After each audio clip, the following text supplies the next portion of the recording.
Hello, welcome to Darby Museums.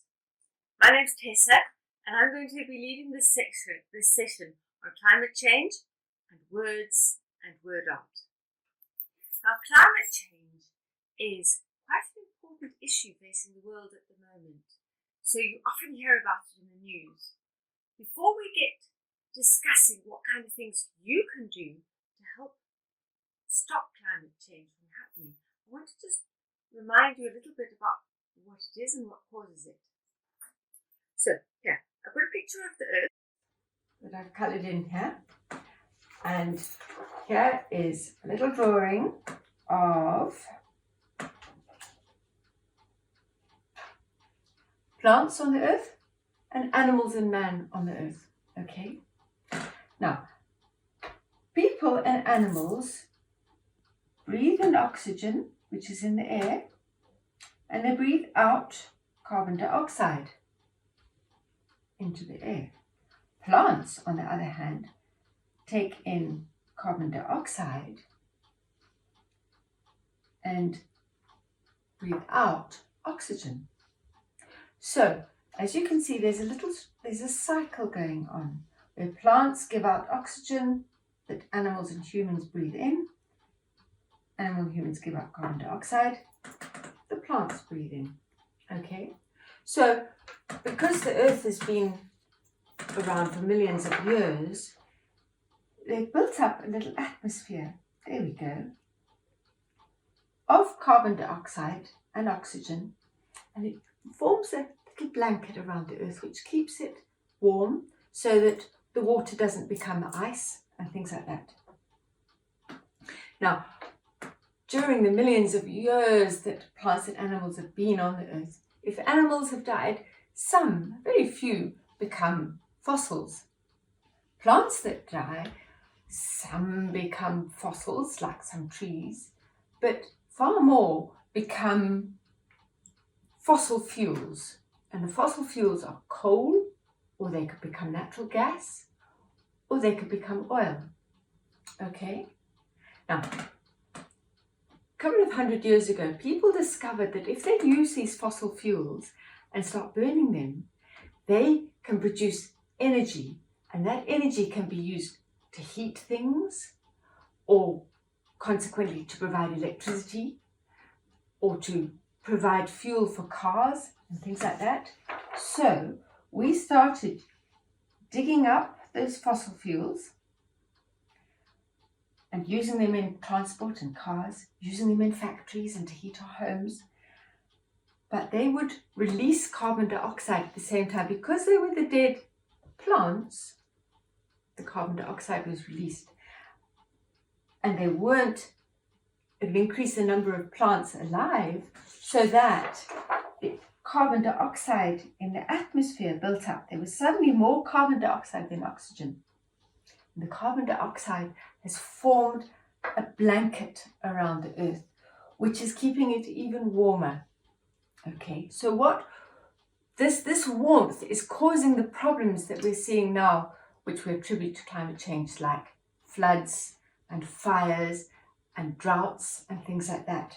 So what we need to do as a world is to start reducing the extra carbon dioxide so that we can get back to the usual state, which is what we want to do.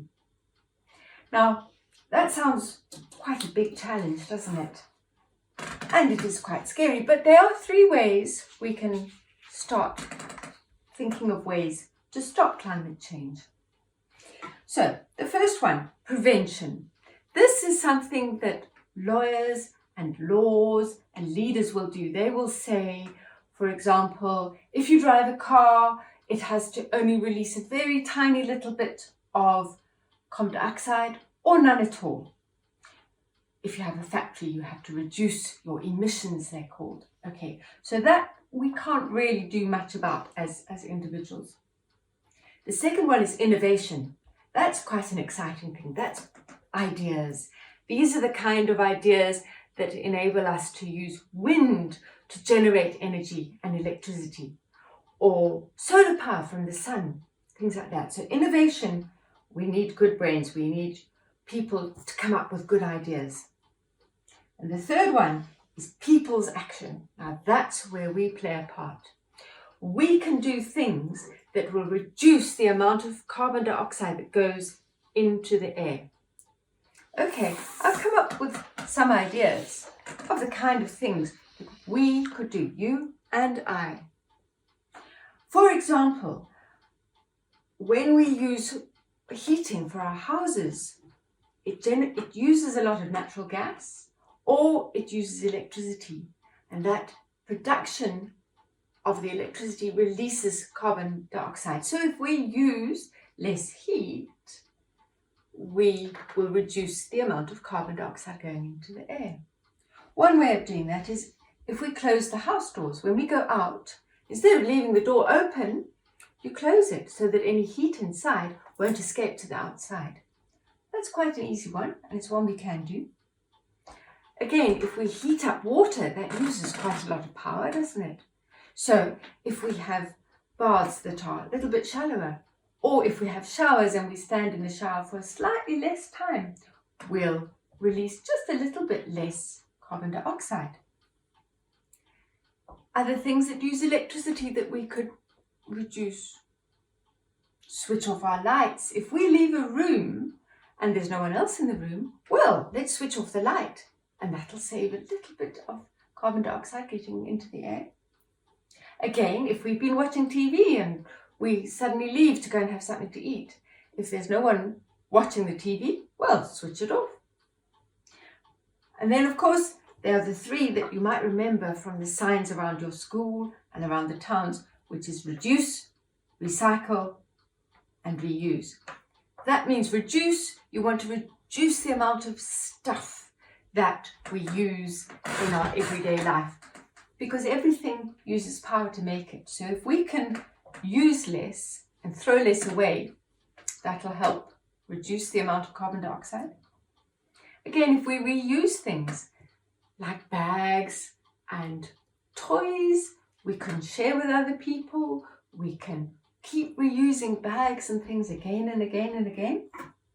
And recycle, once we've got no more use for it, or other people don't, we can recycle things. Especially, you've probably got places at school, or even your council will collect paper, recycle tins, recycle plastics, that kind of thing. Okay, so there are a few things there that we could do. Now, we're going to have a look at using words to remind us about this. Now, I've come up with an idea. We could make a little poster that we could stick in our room or in the classroom, something like that. So I've started it and I've said, my climate change action. I think I'm going to say switch off the lights if I'm the last person to leave a room. So let's have a think. So let's say last to leave. I'll write that down. If you are the last to leave a room, so if I was in a room and had a light on, here's my light. It was on, wasn't it? There's a light coming out. Okay. If there's no one else there, I will press the light switch and I'll turn the light off. And that'll mean that the electricity that was being used to make that light isn't being used anymore, so a little bit less carbon dioxide will go into. Okay. Last to leave, switch off the light. Okay, so that's the poster I can make. Another poster I thought I could possibly do, which would be, again, is my earth in the middle, and I thought when we were looking at things we could do, I'll write them onto a piece of paper, cut them out as a cloud, and stick them around my earth. So I've cut out a cloud saying switch the TV off if no one is watching.